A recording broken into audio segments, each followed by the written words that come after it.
By the time Arsenal kick off tomorrow afternoon against Newcastle, there could be an 8-point gap between Liverpool and Arsenal at the top of the Premier League. But does that make this game must win for Arsenal? And at what point does a game become must win? I'm going to be talking about all of that here in this Arsenal versus Newcastle United match preview show at Arsenal Unfiltered. Let's get started.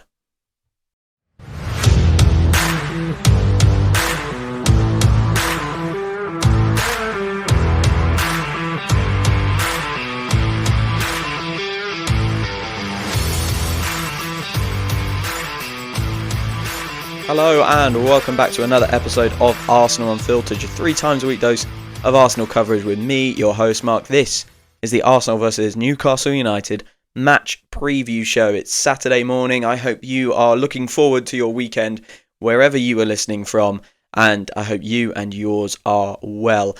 A packed show today. A packed show. We have to touch on the William Saliba contract renewal because it feels like a really, really big thing. I'm going to be talking a little bit about the narrative of this being a must-win game for Arsenal. Is it not? I'm a little bit undecided. I think there's a lot of ways of looking at that question. And then, of course, we are going to preview the match, predict the lineup as I try to usually do. We're going to talk about Newcastle's form, how we can hurt them, where we should try and hurt them, and where maybe they can hurt us. So, we have got tons to get into. If you enjoy this style of content, guys, make sure you go and hit follow wherever you get your podcasts from. Follow Arsenal Unfiltered, and you will receive all of this kind of content, including my instant reactions and match reviews, which we do after the game, obviously. So make sure you hit follow to hear my Newcastle United instant reaction. Let's start with the big man then. William Saliba's contract extended till 2030 this week. David Ornstein dropped that news, I think Thursday, Friday, and it's wonderful news, isn't it? I'm just going to talk a little bit about what Mikel Arteta said. Obviously, the club haven't announced it, so he said hopefully it will be everybody in the world reporting it, Arsenal included, very soon. That's what I'm hoping, but let's leave it for the club to announce it when it's all done. And he speaks about William Saliba in glowing terms, as he usually does about his players. He says he's been instrumental for everything we've done in the last few years. It's great to see a lot of players willing and so driven to come into the club. That means they are happy, they feel valued, and they see that this is the best opportunity for them to continue their careers and fulfill the ambition of the club. And he's quite right? There is no team in the world who would look at William Saliba and say, we don't need him. We don't need that guy. Like, he's not for us. William Saliba is one of the best centre-backs in the world. Behind only probably Virgil van Dijk, maybe his partner Gabriel. Certainly when you look at age profile, I think he is the most valuable defender or central defender in the world. Van Dijk is 31. Oh no, he might be even older than that actually. He's into his 30s comfortably. And if you're looking for a player to come and, if you're Real Madrid, Bayern Munich, Barcelona, PSG, if you're looking for a defender to come in and marshal your defence for several years, you're looking at William Saliba, aren't you? So the fact that he's committed to Arsenal till 2030 is really, really wonderful. Will this be his final contract with us? Who knows? It really does depend how the next 5 years go, but it's a great sign, and Andrea Berta has done wonderful work since coming into the club. He finished the Miles Lewis-Skelly and Ethan Nwaneri negotiations, which have obviously been going on for a little while. He got the Gabriel ones over the line. Now he's got the William Saliba ones over the line. There's just one big contract left to go. And that, of course, is Bukayo Saka, probably before he turns his head to Max Dowman and making sure we keep him. So he's a very busy man. Hopefully we get the Bukayo Saka one done very, very soon. Arteta was asked about that, and he said he would love for Bukayo to sign. From everything that I know, he's a player that's extremely happy and proud to be here and have the role he has at the football club. Things will develop in a natural way like they always do. We know, everybody knows how important Bukayo Saka is for us, so hopefully we can do it. So they're on the case of that one as well. I don't want to spend too long on this because it's a match preview episode, but I do think it is really massive announcing this news and announcing that Saliba is going to stay. It's a good, it's a good lift for the fans, the fan group, the temperature around the club, just to make sure, in a very little way, we're saying, you know what, we've had a difficult start to the season, you could say, and maybe some people are a bit disappointed with where we're at.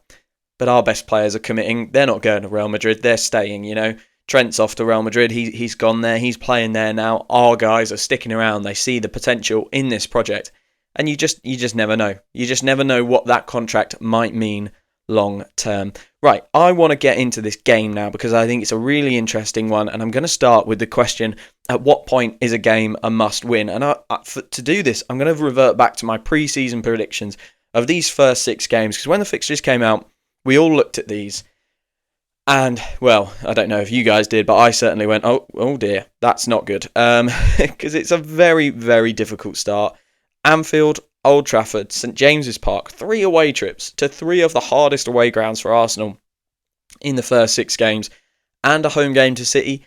Very, very difficult. In the Premier League after this, just for some clarity, we go West Ham at home, Fulham away, Palace at home, Brighton at home, Burnley away. So the next 5 are a lot easier. Sunderland away as well after that. So again, we are in a good spot after this. We've got 2 newly promoted teams, a couple of home games in there. You've got to feel confident about the next 6. This 6 was really difficult. I predicted 4 wins, a draw and a loss. And I did predict a loss against Newcastle, a draw at Anfield and a win against City. If we beat Newcastle at St James's Park, we have the same amount of points. We do. We have the same amount of points that I predicted, and I think I would have been okay with the 13 points at that point. I did not predict Liverpool being perfect, though. So that is obviously context within this. The 13 points I was predicting would be a good place to be, but I was predicting sort of maximum 16 for Liverpool. So, yes, a win would get us to the points that I think we needed to be at, but, we're still a long way behind Liverpool. And, of course, we could be 8 points behind Liverpool, worst case scenario. So, when you think about that scenario, is this a must win? Well, I don't think 8 points is unrecoverable. I think we have done that against Liverpool a little bit in the other season. I think it was 7 or 8 points that we pulled them in by the year that we went to 89 points. Everyone remembers that as the year that Arsenal and Manchester City went at it. Really, Liverpool were in it right up until March. They were leading and they had a big gap on us. And we pulled that in. So we've done it before. So I don't think the points are unrecoverable. There's still 32 games left to go. So even if we lose against Newcastle, 32 games left in this season. Tons and tons of time for Arsenal to go on a run, for Liverpool to have an issue. Look, if Liverpool lose Virgil van Dijk, that is a big game changer. A massive game changer for them, for us. And I think that leaves them very, very exposed. Of course, awful thing that happened to their new centre-back signing, ACL, from a guy who's just come into the country, who's very, very young. I mean, it could be a year. Oh, brutal for him. So hopefully that recovers for them. But, if they do lose Van Dijk for a few key weeks, they're in real trouble. So I guess what I'm saying, from a points point of view, this game isn't a must-win. There's still tons of time. If we get a draw, even if we lose 8 points, it is recoverable across 32 remaining games. And noting that we have had some of our tougher games already, it makes it even more recoverable. It is an incredibly difficult start. So I don't feel that from a points perspective, it's a must-win game. I do think psychologically it could be an important one, because if I was Bukayo Saka, Declan Rice, players who've been here a few years, or their whole career in Bukayo Saka's case, Gabriel, maybe Saliba, I'd be looking at this summer transfer window and thinking, wow, the backup has arrived. Victor Gyökeres has arrived. Noni Madueke, Eze, Hincapié. These players have arrived to change our fortunes, to take us to the next level. And where players like Bukayo Saka and Declan Rice and Saliba and Gabriel have worked so hard to get us to the point where we are regularly competing in the Champions League and the Premier League, they've done that work, they've done that legwork. It's not just the manager being backed when the board go and invest heavily in the summer. It's not just the fans' wishes being fulfilled, but it's the statement from the board saying to these players, we believe in you guys, and we are going to give you the extra resources that you need to go and, make your career a success. Because that's it now for these guys. They want to win trophies. They want to lift the Premier League title. They want to lift the Champions League. And, we've just seen with William Saliba, it's not the be-all and end-all for them staying at Arsenal. But that is what these guys will want out of their career. They have come so close so many times now. And the board this summer has gone, there's your players. We see you, we hear you, we see the work that you've done. Here's the extra players to go and take us to the next level. And I think because of injuries, because of, certain contexts in these games, the difficulty of the fixtures, it hasn't felt like we've done that yet. The summer, the transfer window, the business we did absolutely felt like, cool, we are taking the next step, we are moving forward, and we are driving into a new age of Arsenal. We've not seen it yet, and I think that's the thing.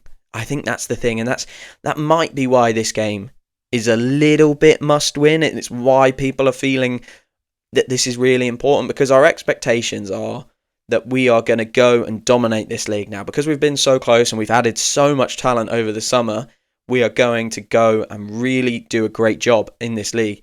Now, Liverpool have done the same thing. They've added to a title-winning side, so you've got to put that context into it. But still, I think the players, the fans, we're all looking around going, wow, we're going to take a step up now.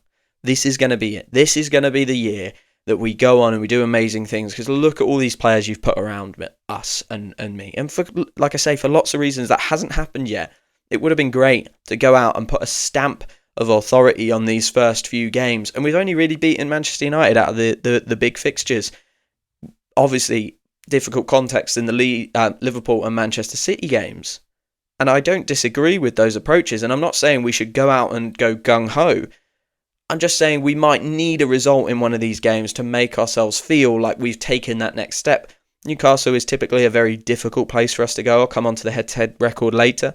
And it would be so good to change a narrative, wouldn't it? I think that's what we need. We need to change a narrative. And I think there were two narratives we could have changed so far. This Newcastle one coming up on Sunday and the Anfield one. And we've missed one opportunity to change a narrative. And change not the outside perspective of the club, but maybe just instill that bit more belief that within the players, within the staff, that yes, the actions the board have taken in the summer are going to see us over the line. So that would have been an opportunity. So we've got to take this St James's Park opportunity in a way. Look, I don't think the points are unrecoverable. Even if we lose, I don't think the points are unrecoverable. That's the worst case scenario, is 8 points. 5 is very recoverable. Right? However, I think it's much more about the psychology. To get through this 6-game run and have not really kind of changed any other narratives, because I don't think anyone expected us not to go and win at Old Trafford. Leeds and Nottingham Forest, we should win those comfortably. Anfield, kind of more of the same of, it was quite tight and we tried and we did a good performance and we did well. But actually we came out on the wrong side of it. Manchester City games, apart from the 5-1, typically very tight, difficult, decided by a late goal. Same narrative, same kind of outcome. It would be so good, I think, for this group of players to change a narrative, to change an outcome, and go somewhere where they don't typically win a lot and go, yeah, we're here. We're here for this year. And I just think it would be a huge psychological boost. So at what point does this game become a must-win? Well, it's when you start to look at the psychology of the race, in my opinion. Much less about the points this early in the season, but the psychology of the race, and actually saying to the players, guys, we've backed you in the summer, we see you, we hear you, go out there and do your thing, and them to take that next level and do something, do individual moments that they have not really managed too much in the past, and winning at St James's Park would be one of those. Okay, I'm going to take a very, very short break. When I come back, let's talk Newcastle, let's talk team news, let's talk lineup predictions, and let's talk how we could hurt this Newcastle United side. Hello everyone, I really, really hope you're well, and sorry for interrupting this episode. I just want to ask a really, really small favour. If you could go and leave a 5-star review for Arsenal Unfiltered, wherever you get your podcast from, that will really, really help me get the episodes to more Gooners who want to see this kind of content, who want to listen to this kind of content, and want to hear unfiltered views about Arsenal without media bias, without the kind of lack of knowledge of our club that kind of general podcasts and general media outlets have, that specific knowledge about Arsenal from Arsenal fans. So if you go and leave a 5-star review, you'll be helping other Gunners to hear these episodes 3 times a week. Match reviews, instant reactions, and match previews as well. So wherever you get your podcast from, a 5-star review really does help. Thank you so much. Hello and welcome back to this episode of Arsenal Unfiltered, Arsenal versus Newcastle on Sunday. This is the match preview episode. Let's quickly, before we talk about the game, let's quickly do the team news. Arteta said Odegaard is training on Saturday and Sunday, so we are hopeful to see him back. I really, really hope we have him back. I'll come on to why I think he's super important in this game later. Saka, 60 minutes against Port Vale. No comments that he had any issues despite that horrible tackle. And White also played against Port Vale. So I think those guys should be good. Hincapié out with a groin injury. Madueke, Havertz, Jesus out with knee injuries, of course. So we're still not full strength. It is disappointing about Hincapié. I really want to see him soon because I can't picture him yet. And of course, we are missing Kai Havertz more than anyone, I feel. Okay, Newcastle, they're missing Fabian Schär, Jacob Ramsey and Johan Visser. So not without issues themselves. Visser, Ramsey, two really good attacking players for them. Fabian Schär, a stalwart in their defence, which is something that I think we can expose. So that's the team news. I think it's really good news that Odegaard and Saka could be back. I'm just missing Kai Havertz so much. So I want to talk to you about how can we hurt Newcastle United. Quickly, let's talk about our record at St James's Park because it is terrible, if you ask me. We have lost the last 3 and lost 4 of the last 5 there. Really, really poor. These games are often tight. 1-0, 2-0. You know, one team tends to kind of, I don't want to say snatch it, but, you know, they'll get a goal late or a goal early, maybe sit on it, maybe try and catch a second on the break. They are tight, difficult games at St James's Park. We have a better record when we're at home, of course, that makes complete sense. We obviously beat them in May at home. We beat them 4-1 in February 2024. We had the nasty defeat in the League Cup, though, of course, which wasn't great. But in the league, generally, when we've been at home, we've been slightly better. And when they've been at home, they've been a lot better. So it is the recent history is not good for us at St James's Park. However, it is not like Newcastle are lighting up the league this year. They've got 3 draws and a win so far this year, and 1 defeat, of course. Bournemouth, Leeds and Villa are the teams that they drew against. Now, Bournemouth are a good side. Leeds are newly promoted. Villa have been terrible all year. They didn't score a goal against either Leeds or Villa. And the Bournemouth game was 0-0 as well. So really interesting. The other terrible team in the league so far this year has been Wolves. And they only just got a 1-0 win against Wolves. They've saved their best performances for their big games so far, which have been Barcelona and have been Liverpool. That's really interesting to me because Arsenal for Newcastle United we're always a cup final. We are always a cup final. So they will go big for us and they will probably perform really, really well on Sunday. We know how that place gets loud and we know what happens when Newcastle get up for a game. Their midfield gets super physical. They press super aggressively and they are not going to be shying out of tackles. I can tell you that. You know, we've seen some horrible moments against Newcastle and we've seen some strange refereeing decisions because Newcastle are allowed to get away with it for some unknown reason. Maybe, I don't know, maybe it's the Michael Oliver effect on the other refs. I just don't know. They are going to be up for it. We need to be ready. I think the midfield battle is an incredibly interesting thing. When you think about Arsenal, how we play and how we've set up our midfield over the recent years. We've got Declan Rice in there. We did have Thomas Partey. We now have Martin Zubimendi. We've got Martin Odegaard. We've got a midfield that I think can really scrap with the best of them. If there is a midfield that I really don't like us scrapping with, it is Joe Linton, Sandro Tonali and Bruno Guimaraes. That is a midfield that is not only set up for quality, but it's set up for a scrap. They do a really, really good job of winning 50-50s, winning duels in that midfield. And for me, it's a really difficult one of, do you take the shackles off Declan Rice and let him go toe-to-toe with the Guimaraes and Tonali? And do you let Zubimendi be snapping at ankles and fighting back and all of that sort of stuff? Or do you just say, let's just play around them and play away from them?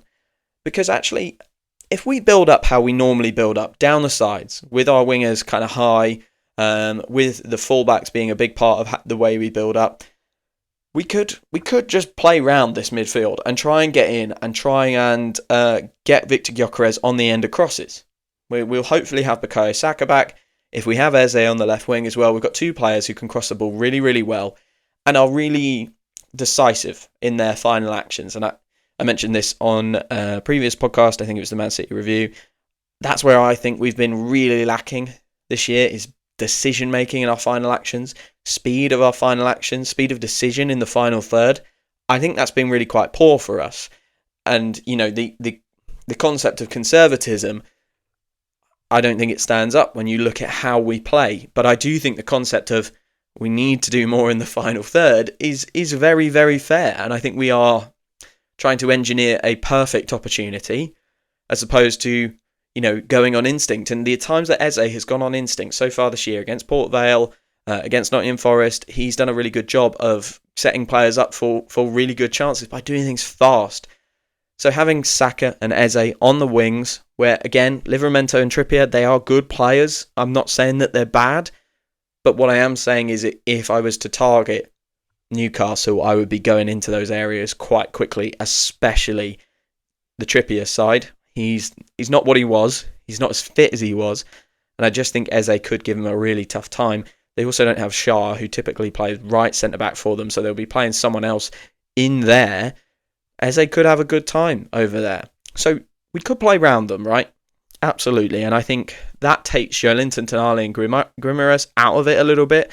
And it stops them being so involved and so, you know, they get a lot of momentum from these big tackles that these guys put in. They get a lot of forward thrust from kind of what these guys do in the tackle with the ball. So transitionally, when those are the guys setting up the transition, Newcastle can go really, really fast and really, really well. So that's the bonus of playing around them. The problem with that is Alanga, Harvey Barnes, Anthony Gordon, they have some great players on the wing and very, very fast players as well.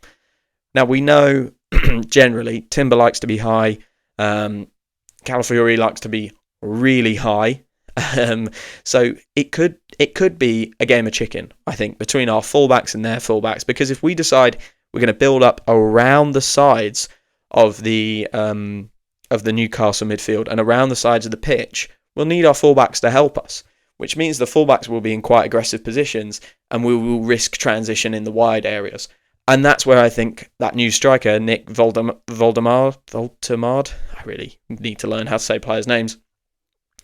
That's where he comes into the equation because he's a big guy. He's a finisher in that central area, kind of, I don't want to say target man because I think that's kind of evolved out of the game, but he's a big guy who can duel with the centre-backs. And if we get into a position where we try and build up outside of the Newcastle midfield, around the sides of the pitch, and they transition on us in there, and they can release Alanga, they can release Barnes, and put a cross in, that could be their route to goal. You know, they've got two options. If we go inside and we try and fight them, they're going to give a really good contest, and that's going to be difficult at St James's Park. If we go around the outsides, they will surely, the moment they win the ball back, launch it into those fullback areas to try and expose and catch out our positioning because our fullbacks have been involved in the build-up. I think it's a really interesting tactical battle. For me, like I say, their backline is really, really quite poor when you compare it to the midfield and the front line. So I think we need to be getting there and getting there quick. And I think it is the case that if we can pop it, you know, let's say we are building up from the back. If we can pop it out to the wide players quite quickly, we should be able to create overloads in those areas. We should be able to,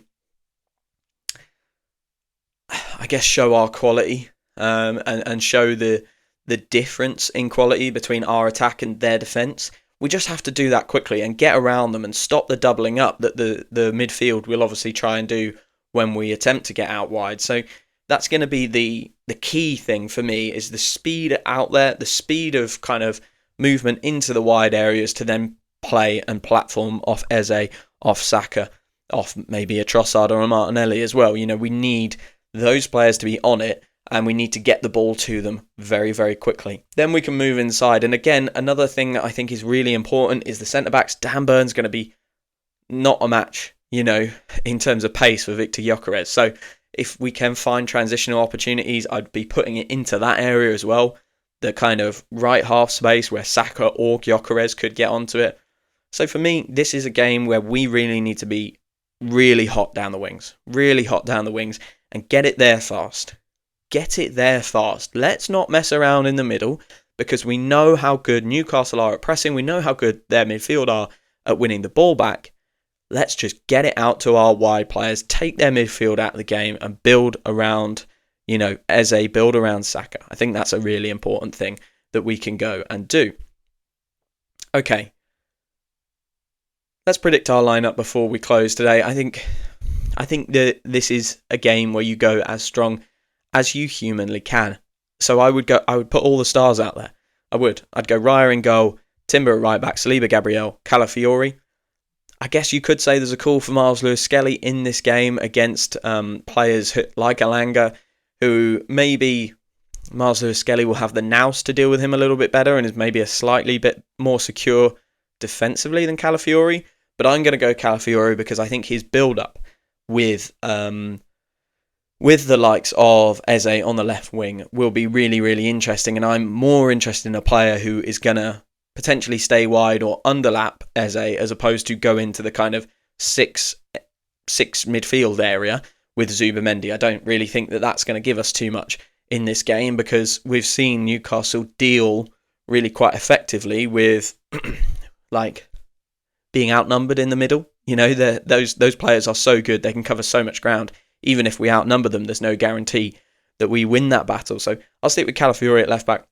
Rice, Zubimendi, Odegaard in midfield. I'm going to pray that Odegaard's fit. We need him. He ticks this team so much. And I think you've seen in multiple games recently, not a slant on Merino, and I'm not saying Merino's a defensive player, but he's not a creator. He's not a metronome. He's not a player like Odegaard who can pick the ball up and progress it through the central areas, like Odegaard does. He needs to build that into his game or not be played in that position when we need central progression. So I hope Odegaard's fit, and then it would be Saka, Gyökeres, Eze up front for me. Trossard and Martinelli are looking good at the moment on left wing, and there might be a shout of Eze, just play Eze in the middle and don't risk Odegaard. I can understand that shout. For me, I think Arteta's comments after the Port Vale game were really, really insightful in the way that he said, actually about Eze, there's still stuff he needs to learn. And he played him in the centre against Port Vale where we can get away with not getting those things right. I don't think we can get away with not getting those things right against Newcastle. But we do really, really need a player of that quality on the pitch. So play him on the left, let him do his thing against Kieran Trippier, and let him tire Trippier out and bring Martinelli on at 70 minutes and let him just run when there's space in the game. I think that's the best thing to do. Guys, I'm going to leave it there. No, I'm not. I'm going to do a quick score prediction. I'm going to go 2-1 Arsenal. I think we might go behind, but I think we will know the importance of this game, and I think we will go on and win it. And you know what? I think Gyökeres is going to get a goal in a big game as well. That's my prediction for the game. That's my prediction lineup as well. And thank you so much for the support this month, guys. It's been a record-breaking month at Arsenal Unfiltered, so I really, really appreciate everyone listening, downloading, all of that sort of stuff. And all that's left to say is thank you so much for following, thank you for listening, and I'll speak to you again very, very soon.